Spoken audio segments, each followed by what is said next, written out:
Hello guys, welcome back to my channel. आज हम पढ़ेंगे पावर शेयरिंग जो है सिविक्स का चैप्टर 1। इसमें हमें क्या पढ़ना है? पावर शेयरिंग हमारे लिए क्यों ज़रूरी है? देखो लिखा क्या है, in a democracy all power does not rest in with any one organ of the government. An intelligent sharing of power among legislature, executive and judiciary is very important to the design of democracy. इसका मतलब क्या है? मतलब कि किसी भी democracy को चलाने के लिए हमें सभी पावर को किसी एक ऑर्गन को नहीं दे देना चाहिए। जैसे कि गवर्नमेंट है तो सिर्फ गवर्नमेंट नहीं रहनी चाहिए। क्यों? क्योंकि अगर गवर्नमेंट सही कर रही है गलत कर रही है उसे देखने के लिए भी तो कोई होना ना चाहिए। जैसे कि कोई इंटेलिजेंट शेयरिंग पावर करेगा, अगर पावर को शेयर करेगा तो कोई क्या करेगा? वो लेजिस्लेचर को बनाएगा, एग्जीक्यूटिव बनाएगा, जुडिशरी बनाएगा। ठीक है, ये तीन ऑर्गन, इनके काम तो अलग अलग होते हैं लेकिन इनका जो रोल होता है वो एक दूसरे को देखना और किसी का भी जो गलती है उसे बताना होता है। ठीक है, तो और फिर इस पूरे चैप्टर में हम पढ़ेंगे कि क्यों पावर शेयरिंग क्यों ज़रूरी है और इस पावर शेयरिंग से हमें क्या फ़ायदा मिलता है, पावर शेयरिंग सही है भी या नहीं। इसके ये जो हमारा कन्फ्यूज़न है, हमारा जो क्वेश्चन है उसको क्लियरिफाई करेंगे। हम पावर शेयरिंग को कैसे क्लियरिफाई करेंगे? दो स्टोरी पढ़ करके, बेल्जियम एंड श्रीलंका, इन दोनों स्टोरी को पढ़ करके हम क्लियरिफाई करेंगे कि हाँ क्या पावर शेयरिंग सच में सही है भी या नहीं। तो फर्स्ट क्या है, पहले हम बेल्जियम के बारे में जानेंगे और इसे पूरा टोटली डिस्क्राइब कर लेंगे कि हाँ क्या हुआ, कैसे हुआ। उसके बाद फिर श्रीलंका पे जाएंगे, उसके बाद फिर दोनों को कंपेयर करेंगे। तो बेल्जियम क्या है? Belgium is a small country in Europe का एक छोटा सा कंट्री है, small in area than the state of Haryana. हमारा जो इंडिया है, इंडिया में जो स्टेट है हरियाणा, उसके इतना ही इसका स्मॉलर दैन है, ये उतना बड़ा है। ठीक है, इट हैज़ बॉर्डर्स। इसका देखो, इसका जो बॉर्डर है वो कहाँ कहाँ मिल रहा है? France, Netherlands, Germany and Luxembourg. जैसे कि हमारा जो इंडिया है उसका बॉर्डर कितने जगह से मिलता है, जैसे कि पाकिस्तान वगैरह हो गया ना, तो इसका भी वैसे ही France, Netherlands, Germany and Luxembourg से मिल रहा है। अब देखो इसकी पॉपुलेशन क्या थी? It has a population of a little over 1 crore. देखो इसकी पॉपुलेशन है 1 करोड़। ठीक है, about half of the population of Haryana की जितनी पॉपुलेशन है उसकी हाफ। ठीक है, अब हम क्या जानेंगे? The ethnic composition of this small country is very complex. Ethnic composition of this small country very complex का मतलब ये हो गया कि यहाँ जो प्रॉब्लम्स चल रही है, जो छोटा सा कंट्री है उसमें क्या प्रॉब्लम चल रही है उसके बारे में जानने के लिए तो हम पढ़ेंगे। ठीक है, तो फर्स्ट तो हमें इसके of the countries total population जो 59% लिव्स इन फ्लेमिश रीजन। देखो 59% मान लो 100% है, कुछ भी 100 है तो उसमें कितने 59% लोग कहाँ रहते हैं? फ्लेमिश रीजन में रहते हैं। ठीक है, और स्पीक क्या है, बोलते क्या है? डच लैंग्वेज बोलते हैं। ठीक है, और अनदर जो 40% है वो लोग कहाँ रहते हैं? वेलोनिया रीजन में, और कहते हैं स्पीक क्या बोलते हैं? फ्रेंच बोलते हैं। ठीक है, रिमेनिंग 1% जो लोग हैं वो कहाँ रहते हैं? बेल्जियन वो बेल्जियन में रहते हैं, जहाँ कहाँ क्या बोलते हैं? जर्मन बोलते हैं। In the capital city Brussels. अब देखो इसका भी, जैसे कि हमारे इंडिया का कैपिटल है दिल्ली है, तो हम इसका भी कैपिटल क्या है? ब्रुसेल्स में जो लोग रहते हैं वो यहाँ पे 80% लोग रहते हैं फ्रेंच, और जो 20% हैं डच वाले। देखो यहाँ तो बहुत ज़्यादा प्रॉब्लम हो गई ना, क्योंकि देखो यहाँ पे जो minority French speaking community was relative rich and powerful.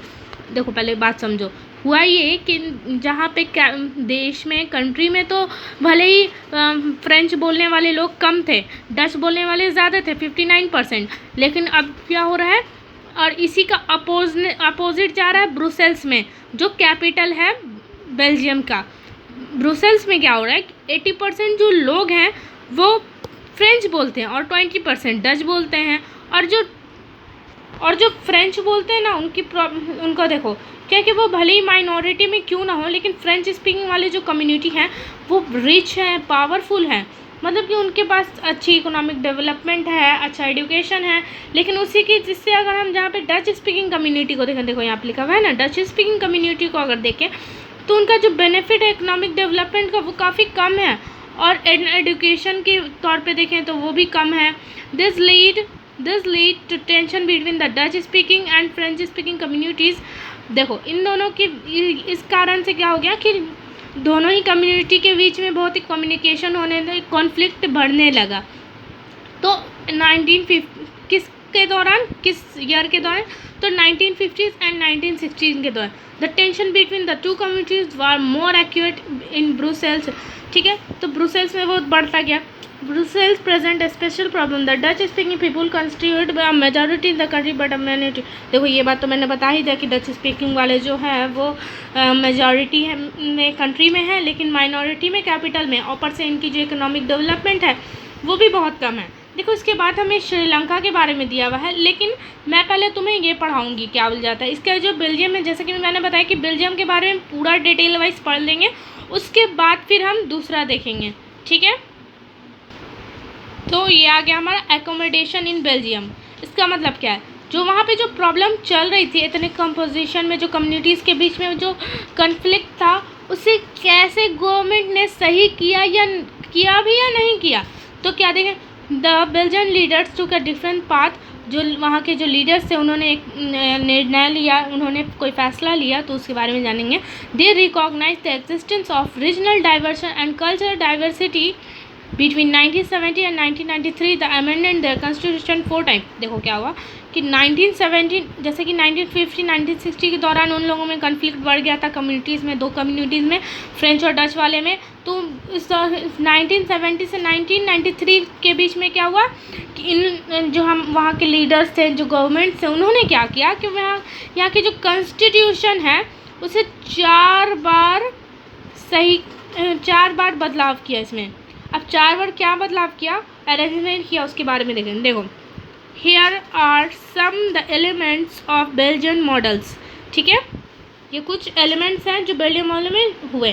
तो अब क्या हुआ भाई, देखो फर्स्ट क्या था, फर्स्ट देखो ये जो यहाँ से यहाँ तक तुमको लगा हुआ दिख रहा है ना, ये तुम नोट्स के दौरान पे भी अपने भी बुक में हाईलाइट कर सकते हो, क्योंकि ये आपके लिए ही है।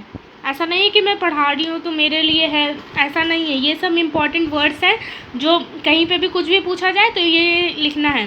देखो मैं तो कोई किसी भी बुक का मॉड्यूल लेने की ज़रूरत नहीं रहती, तुम बस एनसीईआरटी को ध्यान से पढ़ लो, एनसीईआरटी पढ़ लो, प्रीवियस ईयर क्वेश्चन कर लो, और प्रीवियस ईयर क्वेश्चन किया, अपना टेस्ट देते रहो, बस तुम्हारा 95+ आना एकदम ईजी है, बिल्कुल भी नहीं मुश्किल होता, बस पढ़ना ध्यान होता है। बहुत सारे बच्चे पढ़ कर के भी पूरे साल नंबर अच्छा नहीं ला पाते हैं, क्यों? क्योंकि वो पढ़ते सही से नहीं ना है, वो एनसीईआरटी से नहीं पढ़ते हैं, सबसे बड़ी तो वही प्रॉब्लम रहती है। देखो जो बच्चे एनसीईआरटी से पढ़ते हैं ना, उन्हें कभी किसी चीज़ की प्रॉब्लम नहीं होती। सिंपल सी बात है, तुम कोई सा भी कंपटीशन का लेवल देखने के लिए जाओ, वहाँ तुम जो बच्चा एनसीईआरटी से पढ़ा हुआ उसे कुछ पढ़ने की एक्स्ट्रा ज़रूरत ही नहीं होती। तुम यूपीएससी करो, नीट करो, आईटी करो, इन सब में एनसीईआरटी ही फॉलो होता है।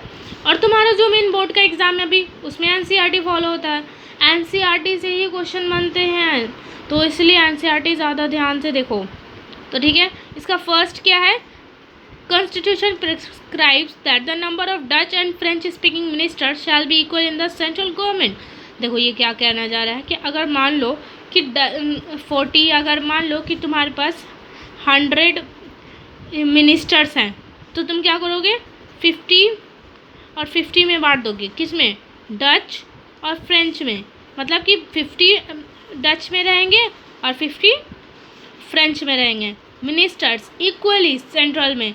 तो देखो यहाँ पे क्या किया, यहाँ पे क्या किया, द सेंट्रल गवर्नमेंट ने क्या बनाया, सेंट्रल गवर्नमेंट बनाया। अब देखो आगे क्या हुआ, सेकेंड में many powers of the central government have been given to state governments of the 2 region of the country. तो देखो इसमें क्या हुआ कि इसमें सेंट्रल पावर ने, इसमें क्या निर्णय लिया गया कि सेंट्रल पावर अपनी पावर शेयर करके किसे देगा, पावर शेयर करेगा किसके साथ, स्टेट गवर्नमेंट के साथ। इसने क्या किया, सेंट्रल गवर्नमेंट से स्टेट गवर्नमेंट बनाया, तो यहाँ पे क्या हो गया, पावर शेयर हो गया। Brussels has a separate government in which both the communities have equal representation. अब देखो क्या हुआ कि ब्रुसेल्स जो है वहाँ पे ना, वहाँ की बेल्जियम की कैपिटल है, भूलना नहीं है, ब्रुसेल्स क्या है, बेल्जियम की कैपिटल। तो ब्रुसेल्स जो बेल्जियम की कैपिटल है, उसे वहाँ पे सेपरेट गवर्नमेंट बना, कम्युनिटीज़ वाला, जहाँ पे इक्वल रिप्रेजेंटेशन थे, जहाँ पे जो फ्रेंच बोलने वाले लोग थे वो भी इक्वली थे, और जो डच बोल रहे थे वो भी इक्वली थे। देखो इसलिए क्या हो गया, जो डच बोलने वाले कम्युनिटीज़ थे, उन्होंने जब देखा कि हाँ गवर्नमेंट ने क्या किया, इक्वली रिप्रेजेंट किया दोनों को, डच और फ्रेंच वाले को, तो उन्होंने क्या कर दिया कि डच वाले ने बोला हाँ ये सब सही है, उन्होंने इक्वली हमें हर जगह इक्वली दिया है, हमें इम्पोर्टेंस दिए हैं, हमें हमारे कल्चर को, हमारे रीज़न को, हमारा जो ये है, हमारा जो लैंग्वेज है उसे मान्यता दिया है। तो इस सब चीज़ों को देखते हुए क्या हुआ, डच स्पीकिंग वाले लोगों को लगा हाँ भले ही हम मेजॉरिटी माइनॉरिटी वाला बात सोच रहे थे, हम भले ही रिच नहीं थे, भले ही हमारा एजुकेशनल लेवल कम था, फिर हमारा इकोनॉमिक डेवलपमेंट कम था, तो लेकिन उससे कोई फ़र्क नहीं पड़ा, हमें बराबरी का हिस्सा मिला, हमें बराबरी का हक मिला। तो इस बात से डच स्पीकिंग वाले खुश हो गए और बोले कि हाँ ये सही है। फिर देखो क्या हो गया कि apart from the central and the state government, पहले तो हमने जान लिया कि सेंट्रल और स्टेट गवर्नमेंट बना, फिर क्या हो गया, there is a third kind of government. अब ये तीसरा गवर्नमेंट बना जो कम्युनिटी गवर्नमेंट था।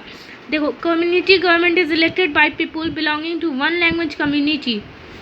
देखो वहाँ पे क्या हो गया कि कम्युनिटी गवर्नमेंट में ना इलेक्ट किया जाता था लैंग्वेज के बेसिस पे, मतलब कि जो डच वाले हैं, फ्रेंच वाले हैं, वो German speaking, no matter they live, वो कहीं पे भी रहते हैं, उन्हें बस वो इलेक्ट करके चूज़ करेंगे कि हाँ ये रहेगा वहाँ पे भी। और कम्युनिटी गवर्नमेंट क्या करती थी, जो भी प्रॉब्लम्स होती थी, जैसे किसी भी लेवल की किसी भी प्रॉब्लम्स की, उसे देखती थी। अब इन सब से क्या हुआ, they helped avoid civic strife between the two major communities and a possible division of the country on linguistic। देखो linguistic मतलब linguistic कहीं पे देखे समझ जाना, ये डिवीज़न हुआ है किसके बेसिक पर, लैंग्वेज के बेसिक पर, है ना। तुमने देखा कि फ्रेंच और डच बोलने वाले का लैंग्वेज था, तो उन्होंने लैंग्वेज के बेसिस पे ही ना डिवीज़न किया, लेकिन उन्होंने देश को नहीं बांटा, उन्होंने अपने काम बराबरी से बांट लिया, जिसके कारण क्या हो गया, दोनों कम्युनिटी खुश हो गई, बोले कि हाँ यही सही है, हमें बराबरी का हक मिल रहा है तो ये सही है। फिर क्या हुआ, when many countries of Europe की बहुत सारी कंट्री ने क्या किया, कम टुगेदर, वो आई उन्होंने यूरोपियन यूनियन का हेडक्वार्टर बनाया, कहाँ, ब्रुसेल्स में। उन्होंने चूज़ किया एज इट्स हेडक्वार्टर को, चूज़ किया ब्रुसेल्स में। क्यों? क्योंकि वहाँ पे सही तरीके से पावर शेयर हुआ, इसलिए। ठीक है, वो तो हो गया। अब देखो ये हमारा वहाँ पे ख़त्म हुआ, वो एक हैप्पी एंडिंग हो गई बेल्जियम की, क्योंकि वहाँ पे अच्छे से पावर शेयरिंग हुआ, तो हमें पता चला कि हाँ पावर शेयर करके एक हैप्पी एंडिंग हो सकती है। जहाँ पे लड़ाई झगड़ा बढ़ने वाला था, जहाँ पे कॉन्फ्लिक्ट बढ़ रहा था, वहाँ पे हम पावर शेयर करके कैसे हमने सारी प्रॉब्लम्स को ही हल कर दिया। अब हम पढ़ेंगे श्रीलंका। क्या श्रीलंका में भी ऐसा ही कोई सिचुएशन है और ऐसा ही होता है? देखते हैं इसकी हैप्पी एंडिंग होती है या इसके बारे में सही से पढ़ेंगे। Let us compare this situation another country. ठीक है, Sri Lanka is an island nation. देखो श्रीलंका जो है वो आइसलैंड नेशन है। ठीक है, just a few kilometres off the southern coast, Tamil Nadu के बस कुछ ही किलोमीटर के बाद है। It has about 2 crore people, about the same in Haryana. यहाँ की पॉपुलेशन एकदम सेम है हरियाणा के इतना, 2 crore. Like other nation in south Asia region, Sri Lanka has a diverse population. देखो श्रीलंका में भी डाइवर्स पॉपुलेशन है। अब कैसे? द मेजर सोशल ग्रुप्स जो हैं वो सिन्हाला हैं, जो मेजॉरिटी में है, मतलब ज़्यादा हैं। तो मेजॉरिटी माइनॉरिटी में कंफ्यूज नहीं होना है। जहाँ पे मेजॉरिटी है मतलब ज़्यादा में है, माइनॉरिटी मतलब कम में है। ठीक है, तो मेजॉरिटी में सिन्हाला स्पीकर जो थे वो 74% थे, and the Tamil speaker 18% among Tamils are 2 sub groups. देखो जो तमिल स्पीकर्स थे, ऐसा नहीं था, तमिल स्पीकर जो थे वो 2 ग्रुप में बटे हुए थे। कैसे 2 ग्रुप में बटे हुए थे? देखो जैसे कि वहाँ पे 13% जो तमिल थे वो क्या थे, वो श्रीलंकन तमिल थे, वो श्रीलंका के थे। बाकी जो परसेंट बचा 18% उसमें इंडियन तमिल्स थे।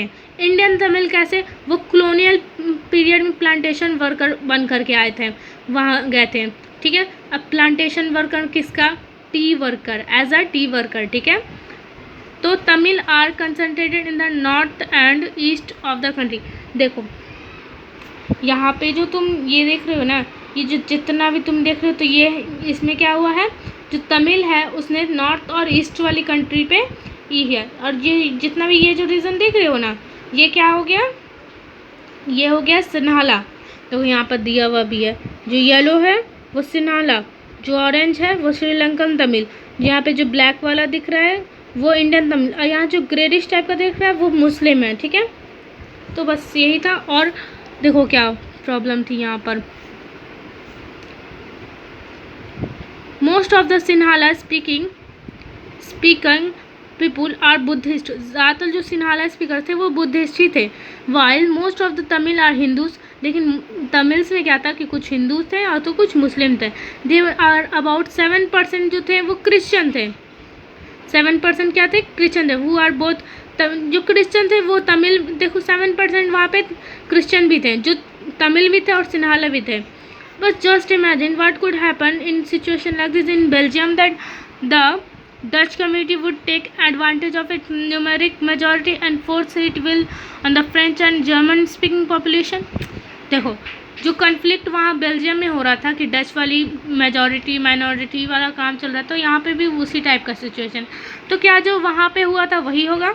अब इसका मेजॉरिटेरिज्म इन श्रीलंका देखेंगे, आखिर हुआ क्या, एक्चुअली में हुआ क्या। तो देखो Sri Lanka emerge as an independent country बना कब, 1948 में। The leaders of the Sinhala community sought to secure dominance over government by virtue to the majority. अब जो सिन्हाला स्पीकर थे उसी के गवर्नमेंट्स बने, क्योंकि वो डोमिनेट कर रहे थे ना, डोमिनेट मतलब वो ज़्यादा ही थे, वो ज़्यादा पॉपुलेशन थी, उनकी मेजॉरिटी में थे, तो इसीलिए उनकी गवर्नमेंट बनी और सारे फैसले उनके थे। As a result the democratical elected government adopted a series. देखो वही मेजॉरिटी में हो गया। फिर क्या हुआ कि in 56 an act was passed to recognize Sinhala as the only official language, thus disregarding Tamil। हुआ ये कि जो 1956 था तो उसमें एक एक्ट पास हुआ गवर्नमेंट के द्वारा, जिसमें सिन्हाला को, सिर्फ सिन्हाला को ही ऑफिशियल लैंग्वेज बना दिया गया, ठीक है। तो इससे तमिल्स को बहुत बुरा लगा, क्योंकि वो भी तो वहाँ पे हैं। आपने दो कम्युनिटी के बीच में एक प्रॉब्लम इशू क्रिएट कर दिया कि एक को आपने इतनी रिस्पेक्ट, उनके कल्चर, उनके लैंग्वेज, उनके बेसिस को, रीज़न को इतना रिस्पेक्ट दे दिया उन्हें, और सिर्फ उन्हें ही ऑफिशियल लैंग्वेज बना दिया। लेकिन तमिल भी तो थे, तो उनके साथ गलत हो रहा था।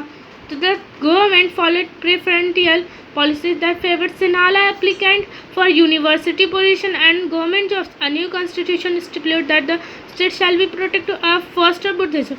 हो रहा था ये कि गवर्नमेंट जितनी भी पॉलिसीज एक्ट्स वगैरह ला रहा था वो सारे फेवर्ड किसके कर रहे थे, सिन्हाला।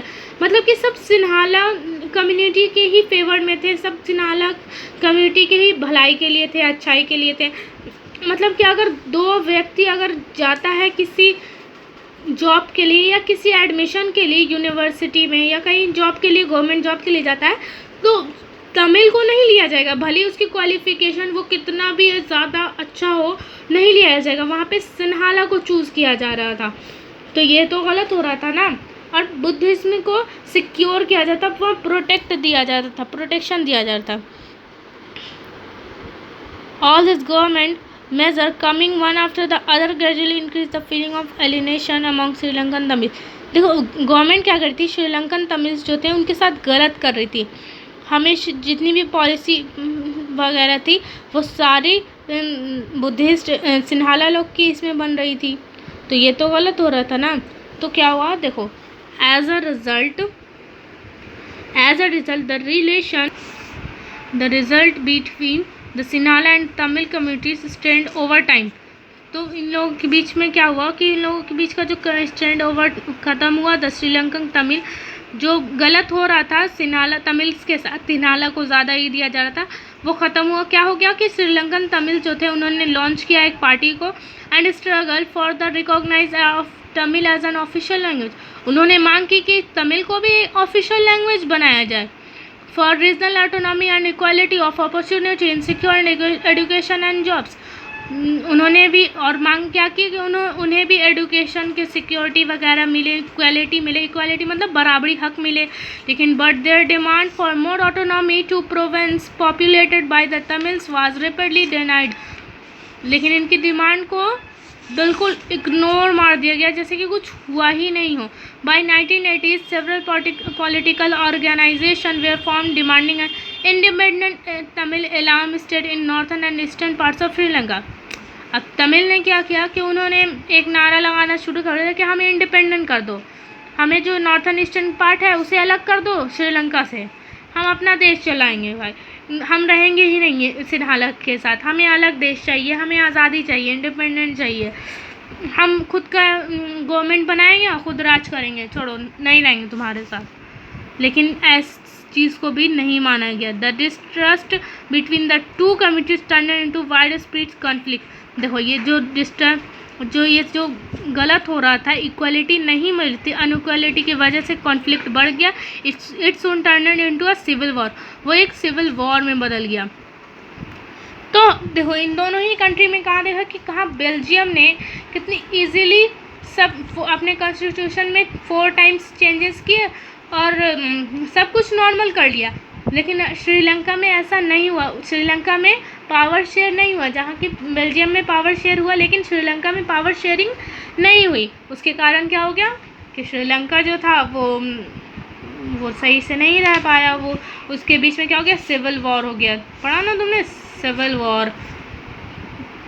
तो आप समझ में आए कि पावर शेयरिंग क्यों ज़रूरी है, पावर शेयरिंग से क्या फ़ायदा हो सकता था। देखा, एक देश बच गया, एक देश बर्बाद हो गया। अब हम पढ़ेंगे why power sharing desirable. Power sharing क्यों डिज़ायरेबल है। This 2 different sets of reason we give in favour for power sharing. देखो 2 रीज़न है जो पावर शेयरिंग के फेवर में है। फर्स्टली बताने से पहले मैं तुम्हें ये बता दूं, let us call the first set of reason. देखो फर्स्ट जो रीज़न है वो प्रूडेंटियल है, सेकंड मोरल है। अब समझो फर्स्ट क्या है। फर्स्ट जो है, power sharing is good because it helps to reduce the possibility of conflict between social groups. इस लाइन को तो तुम लोग रट लो, क्योंकि ये एग्ज़ाम में आना बहुत ज़्यादा चांसेस रहते हैं इस लाइन की। और ये लाइन ना बहुत अच्छा है, पावर शेयरिंग कहीं पे भी पूछे ना, बस इस लाइन को चिपका दो। क्यों ज़रूरी है, क्या डिज़ायरेबल है, इस लाइन को लिख करके चले आओगे ना, तुम्हें टीचर नंबर देने को तुम्हारे नंबर काट ही नहीं पाएगा वो, क्योंकि ये एनसीईआरटी की। देखो तुम जहाँ 4 लाइन लिखोगे किसी भी बुक की और वहाँ पे किसी बच्चे ने 1 लाइन एनसीईआरटी की लिखी है तो उसे फुल नंबर मिलेंगे। क्यों? क्योंकि उसने एनसीईआरटी की लाइन लिखी है। एनसीईआरटी की लाइन बहुत मान्यता रखती है। जिस बच्चे को लगता है कि एनसीईआरटी कुछ भी नहीं है वो बहुत बड़ी बेवकूफ़ी कर रहा है। इससे बड़ी बेवकूफ़ी तो और कुछ हो ही नहीं सकती। ये तो वही कहना कि हाँ सारा टीचर ने कह दिया कि सारा क्वेश्चन इसी से बनेगा, लेकिन नहीं, इससे नहीं, जो बुक मैंने बोली है वही से, ये गलत है। लेकिन हाँ देखो, पावर शेयरिंग का जो ये लाइन है इसे याद करना बहुत ही इंपॉर्टेंट है। तो समझो पहले इस लाइन में क्या, power sharing is good. Power sharing अच्छा है बिकॉज क्योंकि ये मदद करता है रिड्यूस करने में जो पॉसिबिलिटी होती है कन्फ्लिक्ट बिटवीन 2 सोशल ग्रुप्स के बीच में, जो 2 सोशल ग्रुप्स के बीच में जो कन्फ्लिक्ट होता है उसे कम करने में। जैसे इसका गुड एक सही एग्जाम्पल हमारा बेल्जियम, जैसे वहाँ डच और फ्रेंच में कितनी कॉन्फ्लिक्ट बढ़ रही थी, लेकिन पावर शेयर करके उन लोगों ने जो अपनी जो प्रॉब्लम्स थी उसे फट से ख़त्म कर लिया। अब बारी है हमारे there is a second deeper reason why power sharing is good for democracies. अब डेमोक्रेसीज के लिए पावर शेयरिंग क्यों ज़रूरी है, ये क्वेश्चन आ सकता है। Why power sharing is good for democracy, ठीक है ना। बीच बीच की लाइन पूरी रीडिंग किया करो, तभी पता चलेगा कि हाँ बीच बीच में भी क्वेश्चन रहता है, जहाँ से उठ करके आ जाता है बोलते कि हाँ ये कहाँ से चला आया। Power sharing is the very spirit of democracy. देखो पावर शेयरिंग जो है वो डेमोक्रेसी के साथ साथ चलता है। जहाँ पे डेमोक्रेसी वहाँ पे पावर शेयरिंग, और जहाँ पे डेमोक्रेसी नहीं होती है ना वहाँ पे पावर शेयरिंग, जहाँ पे पावर शेयरिंग नहीं होती वहाँ पे डेमोक्रेसी ही नहीं है। अब इसे देखो, a legitimate government is one where citizens through participation acquire a state in the system। तो बस पार्टिसिपेशन तो जैसे कि समझा हमने, गवर्नमेंट जो सिटीज़न है उन सब के बारे में पार्टिसिपेशन जो होता है वो सब ख़त्म हो सकता है, ठीक है। तो इसलिए ये ज़रूरी है। तो प्रूडेंशियल और मोरल रीज़न, अगर एग्ज़ाम में पूछ ले कि बताओ कि power sharing, choose why power sharing is desirable, one reason prudential and second, first reason prudential, second reason moral, तो समझ जाना कि हाँ कहाँ से क्वेश्चन बना है। इसलिए मैंने समझा दिया, कभी भी कोई, मैं खुद समझ जाती हूँ कि कहाँ पे तुम लोगों को डाउट हो सकता है। फिर भी अगर पूरे चैप्टर में कहीं पे भी डाउट लगे, कहीं पे भी कुछ ना समझ आए तो कमेंट्स में ज़रूर बताना, मैं तुम्हें उसके ऊपर मैं तुम्हें कमेंट करूँगी। अगर कमेंट में नहीं बता पाई सही से तो मैं तुम्हारे लिए एक स्पेशली वीडियो भी अपलोड करूँगी, क्योंकि ये बहुत ज़रूरी है हर एक चीज़ को अच्छे से समझना, क्योंकि 95+ स्कोर करना इतना भी इजी नहीं होता। इजी तो होता है लेकिन उसके लिए हमें हर एक चीज़ सही से समझनी पड़ती है, और जो बच्चा पूछता है ना वो कभी फेल नहीं हो सकता। तो फर्स्ट है power is shared among different organs of government. देखो ऑर्गन्स ऑफ गवर्नमेंट किसे बताया जा रहा है, legislature, executive and judiciary. Let's call this horizontal distribution of power because it allows different organs of government placed at the same level to exercise different powers। देखो इसका level तो same रहता है लेजिस्लेचर, एग्जीक्यूटिव एंड जुडिशरी का, लेकिन इसके power अलग अलग रहते हैं। ये तीनों ही एक दूसरे पे नज़र रखते हैं कि कोई गलत ना करे, ठीक है। और बाकी जो गवर्नमेंट हमारी काम करती है उस काम में भी ये बहुत सहायता करते हैं, मतलब इनका मेन रोल रहता है। तो ऑर्गन्स इन्हीं कह रहे हैं। और हाँ, हॉरिजॉन्टल डिस्ट्रीब्यूशन पूछा जाए तो बस यही बताना कि हाँ हॉरिजॉन्टल डिस्ट्रीब्यूशन इसे ही कहते हैं। पावर, अब सेकेंड है power can be shared among government at different level, general government for the entire country, at government at a provincial और regional level such as general government for entire country is usually called federal government. अब देखो federal government कैसे कहा गया, जहाँ पे तुम समझ लो ये सेंट्रल गवर्नमेंट है, सेंट्रल गवर्नमेंट से पावर लेकर के स्टेट गवर्नमेंट को दी, स्टेट गवर्नमेंट से पावर लेकर के लोकल गवर्नमेंट को दी, इसे ही हम फेडरल गवर्नमेंट कहते हैं। पावर को शेयर करना लेवल बाय लेवल। देखो फेडरल गवर्नमेंट के बारे में ज़्यादा जानने की ज़रूरत है नहीं, क्योंकि इसके बारे में पूरा फेडरलिज्म चैप्टर है जो आपको पढ़ना है, जो इसके बाद मैं अपलोड कर दूँगी, समझा दूंगी अच्छे से। तो यहाँ पे बस इतना ही जान लो कि पावर को शेयर करना सेंट्रल लेवल से स्टेट लेवल पे, स्टेट लेवल से लोकल लेवल पे गवर्नमेंट पे। अब इसका देखो थर्ड है power may also be shared among different social groups such as religious and linguistic groups. Community government in Belgium is good example of this arrangement. क्या हो गया कि पावर शेयरिंग हम कैसे कर सकते हैं। अब देखो ज़रूरी नहीं है कि हम कंट्री को लिंग्विस्टिक और रिलीजियस पे भी बांट सकते हैं। अब जैसे देखो श्रीलंका कैसे रिलीजियस के बेसिक पे था, सिन्हाला और तमिल था ना वो बुद्धिस्ट है वही थे, तो रिलीजियस के बेसिक पे भी बांट सकते हैं हम कंट्री को। नहीं तो लिंग्विस्टिक ग्रुप्स, जैसे कि इसका गुड एग्जांपल है बेल्जियम। लिंग्विस्टिक मैंने बताया था ना किस पे डाइवर्स हुआ है, लैंग्वेज के बेसिक्स पे। तो इसका गुड एग्जांपल तो सबसे अच्छा एग्जांपल तो हमारा बेल्जियम ही हो गया। तो बस इसी का बेसिक्स हो गया कि हाँ कैसे हम लैंग्वेज के बेसिस पे बांट करके एक अच्छी कंट्री पावर शेयर कर सकते हैं। अब लास्ट है हमारा 4, power sharing arrangement can also be seen in the way political parties, pressure groups and movement control और इन्फ्लुएंस दस इन powers. In a democracy, the citizen must have freedom to choose among various contenders for powers। देखो power sharing arrangement जो है वो एक political parties, pressure groups जो रहती हैं, इसका कंट्रोल एंड इन्फ्लुएंस किसके पास रहता है, पावर किसके पास, जो जनता है, जो सिटीजन्स हैं, जो लोग हैं, वो उसे वोट दे करके, इलेक्शन होता है उसमें वोट दे करके चूज़ करके अपने मन मुताबिक पार्टीज़ को बनाती हैं, उन्हें लाती हैं और उनसे जो उम्मीदें करती हैं वो होता है। अगर नहीं हुआ तो वो 4-5 साल बाद जो चेंज होता है तो उसके बाद किसी और को लाती हैं।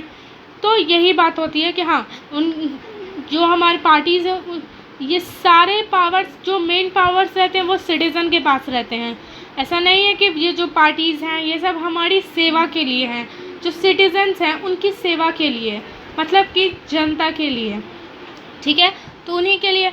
तो बस यही था कि इसमें यही था कि हाँ, गवर्नमेंट सिटीजन्स जो रहती हैं वो उसे इलेक्ट करके मतलब कि इलेक्शन होता है, उसे इलेक्ट करके वोट दे करके चूज़ करके अपना लाती हैं। तो इस चैप्टर में बस यही था, इससे ज़्यादा कुछ जानना था नहीं, जितना जानना था मैंने तुम्हें बता दिया और अच्छे तरीके से मैंने समझाने की कोशिश की है ताकि कुछ कन्फ्यूज़न ना रहे। फिर भी अगर तुम लोगों को कुछ भी कन्फ्यूज़न है तो ज़रा सा भी कोई भी कन्फ्यूज़न हो तो मुझे कमेंट करके पूछ सकते हो, बेझिझक मैं तुम्हें बताने के लिए बिल्कुल ही हूँ, क्योंकि मेरा ड्रीम है कि मैं तुम लोगों को फ्री एजुकेशन दूँ। तो मैं अपने ड्रीम के साथ ऐसा कैसे कर सकती हूँ। और हाँ, जितने से जितना हो सके अपने स्कूल ग्रुप्स में शेयर करो प्लीज़, क्योंकि मैं चाहती हूँ कि फ्री एजुकेशनल सब तक पहुँच सके। तो thanks for watching my videos, please like and subscribe my channel.